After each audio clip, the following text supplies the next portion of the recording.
കഴിഞ്ഞ വീഡിയോയിൽ ഞാൻ പറഞ്ഞല്ലോ ജയ്പൂർക്ക് പോണ കാര്യം. സോ കോളേജിലേക്കുള്ള ഷിഫ്റ്റിംഗ് ഒക്കെ ആയതുകൊണ്ട് നമുക്ക് അത്യാവശ്യം നല്ല ലഗേജ് ഉണ്ടായിരുന്നു. അതുകൊണ്ട് തന്നെ നമ്മൾ ട്രെയിനിലാണ് കേട്ടോ പോണത്. നമ്മൾ കോഴിക്കോട്ട് കോട്ട ആൻഡ് കോട്ട ടു ജയ്പൂർ ആണ് ബുക്ക് ആക്കിയത്. ബിക്കോസ് നമുക്ക് വേണ്ട ഡേറ്റിൽ ഡയറക്റ്റ് ട്രെയിൻസ് കിട്ടിക്കൊള്ളണമെന്നില്ല. സോ കോട്ടയിൽ നമ്മൾ ഈവനിങ് സ്റ്റേ ചെയ്തിട്ട് നെക്സ്റ്റ് ഡേ ജയ്പൂരിലോട്ട് പോകാനാണ് പ്ലാൻ. ഡിന്നർ നമ്മൾ റെയിൽവേ സ്റ്റേഷൻ്റെ അവിടെ തന്നെ നിന്നാണ് കഴിച്ചത്. നമ്മൾ സ്റ്റേ ചെയ്ത സ്ഥലത്ത് നിന്ന് അത്ര ദൂരമൊന്നും ഇല്ല കേട്ടോ റെയിൽവേ സ്റ്റേഷനിലോട്ട്. ഞാനും അച്ഛനും ഒരു വാക്ക് പോലെ എല്ലാം പോയിട്ട് കഴിച്ചിട്ട് തിരിച്ചു വന്നു. ട്രെയിനിൽ കയറിയതും ഞാൻ ഫുൾ ഉറക്കായിരുന്നു. അതുകൊണ്ട് തന്നെ അത്ര വീഡിയോസ് ഒന്നും എടുത്തില്ല. ജയ്പൂർ എത്തിയപ്പം ഐ വാസ് ഫീലിംഗ് കുറച്ച് നൊസ്റ്റാൾജിക്. പിന്നെ ഓക്കെ, ഇനി ഞാൻ ഇവിടെ ആയിരിക്കും 2 കൊല്ലത്തേക്ക് എന്നൊക്കെയുള്ള ഫീലിംഗ് വരാൻ തുടങ്ങി. ഇന്ന് ആക്ച്വലി ഹോസ്റ്റൽ അഡ്മിഷൻ ആണ്. അത് അത്ര വലിയ പ്രൊസീജിയർ ഒന്നും അല്ല. ഫീസൊക്കെ ഓൾറെഡി അടച്ചതാണല്ലോ, സോ നോ ഇഷ്യൂസ്. എൻ്റെ ലഗേജ് മൊത്തം റൂമിൽ കയറ്റിയിട്ട് ഞാനും അച്ഛനും നേരെ അച്ഛൻ്റെ റൂം ഹണ്ടിന് പോയി. പിന്നെ ഫുഡെല്ലാം അവിടെ നിന്ന് തന്നെ കഴിച്ച് എൻ്റെ ബെഡും കാര്യങ്ങളൊക്കെ വാങ്ങാൻ പോയി.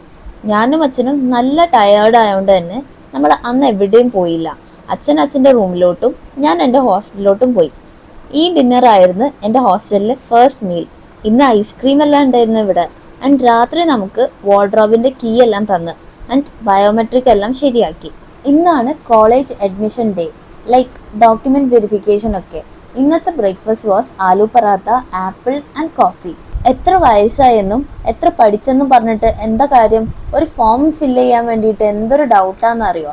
അച്ഛനുള്ളതുകൊണ്ട് വലിയ കുഴപ്പമില്ലായിരുന്നു. അങ്ങനെ അത്യാവശ്യം നല്ല വെയിറ്റിങ്ങിന് ശേഷം കോളേജ് അഡ്മിഷൻ പ്രോസസ്സ് എല്ലാം തീർന്നു. അച്ഛൻ ഇപ്പോൾ സംസാരിച്ചുകൊണ്ട് നിൽക്കുന്നത് കോട്ടയത്ത് നിന്നുള്ള ഒരു കുട്ടീൻ്റെ അച്ഛനോടാട്ടോ. അവള് ബീഡസ് ആണ്. വേറൊരു മലയാളീനെ കിട്ടിയതിൻ്റെ ആശ്വാസത്തിൽ അവര്. നമ്മൾ പുറത്ത് എവിടെ പോയാലും മലയാളികൾ ഉണ്ടോയെന്നല്ല ആദ്യം തന്നെ നോക്കുക. നമ്മൾ ലഞ്ചിന് പോവാട്ടോ. പേരൻസിനും അവിടെ നിന്ന് കഴിക്കാം. ജസ്റ്റ് പേ ചെയ്താൽ മതി. ലഞ്ച് കഴിച്ചതിന് ശേഷം ഞാനും അച്ഛനും കറങ്ങാൻ വേണ്ടി പോയി, ഓൾഡ് സിറ്റി ഏരിയയിലൊക്കെ. അച്ഛൻ ഇവിടെ അങ്ങനെ കറങ്ങിയിട്ടൊന്നുമില്ല. സോ ഹവാമഹൽ ഏരിയയിലൊക്കെ പോവാണെങ്കിൽ ഷോപ്പിങ്ങും ചെയ്യാലോ.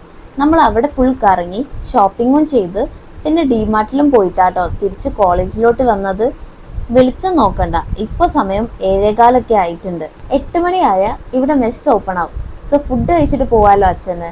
ഇനി 2 ദിവസം ട്രാവലൊക്കെ അല്ലേ, സോ ഫുഡിന്റെ കാര്യത്തിൽ റിസ്ക് എടുക്കണ്ടെന്ന് വിചാരിച്ചു. ഇവിടെ ക്യാമ്പസിൽ കുറേ മയിലും കിളികളൊക്കെ ഉണ്ട്. ചെറിയ ക്യാമ്പസ് ആണേലും നല്ല ഭംഗിയുണ്ട്. നമ്മൾ അങ്ങനെ ആ ഭംഗിയെല്ലാം ആസ്വദിച്ച് സംസാരിച്ചൊക്കെ നിന്ന് ഒരു 8:15 ആയപ്പോഴത്തേക്ക് മെസ്സിലോട്ട് പോയി. ഇവിടെ മെസ് ഫുഡ് കംപ്ലീറ്റ്ലി വെജ് ആണ് കേട്ടോ.